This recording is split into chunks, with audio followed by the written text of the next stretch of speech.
everybody, it's Susie from Project Grief.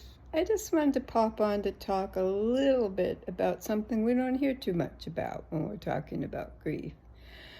It's grief growth. Now, here's what that means. It means that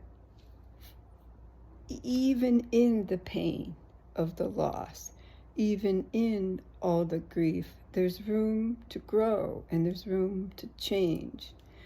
For me, it looks like this. I was with Martin for 40 years, which represents way more than half of my life. And before Martin, I was with somebody else. In other words, I've been partnered all my adult life.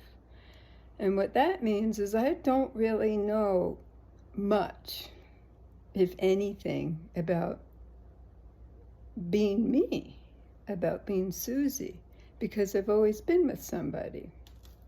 So the grief growth for me is figuring out what I like, what makes me tick, what's my rhythm, what brings me joy. And so, for example, we're in the weekend. When Martin first died, the weekends were really tough. I'm not gonna lie, they still are.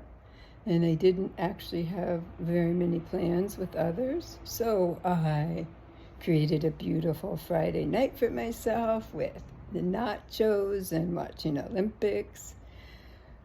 Yesterday, after my gym class, Body Strong, I took myself to a museum, all by myself, a museum about slavery, which is a subject that I'm really passionate about, and out for lunch and shopping and out for a lovely walk. I created a beautiful Saturday night all by myself. And now today is Sunday. I'm in my garden. I'm going to go garden centering, if that's a word. Go to garden centers. And then I'm going to watch the closing ceremonies, maybe with a friend, maybe not. So for me, a big part of the grief growth has been discovering who I am, what I like, what makes me tick. And when I can do that, I set myself up to actually be creating and living my best life alongside of the pain and the grief that I feel for losing the love of my life.